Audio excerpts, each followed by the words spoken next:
ما تحسدوش حد على حاجة او نعمة عنده، لانك ما تعرفش ربنا خد منه ايه واداهولك، وحتى لو ما اداهولكش انت اكيد واخد حقك تالت ومتلت و24 ايراد.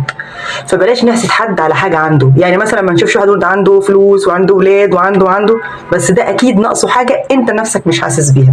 زي ما تيجي عندك كده حاسس ان انت ناقصك حاجات كتير وما عندكش لا فلوس ولا عز ولا، بس هتلاقي عندك حاجات برضو. دور كده وعسعس هتلاقي ربنا مديك حاجات حلوة جدا. من الاخر كل واحد يبص في شنطته وفي ورقته، بلاش نبص في ورقة غيرنا. صدقوني والله العظيم هنرتاح كتير جدا لما نرضى باللي ربنا كاتبه لنا، حتى لو كان قد كده، لان لو ده ما كانش حلو ما كانش هيبقى من نصيبنا، سواء قليل او زيادة. وصلت؟ نتعلم بقى. بص في ورقتك.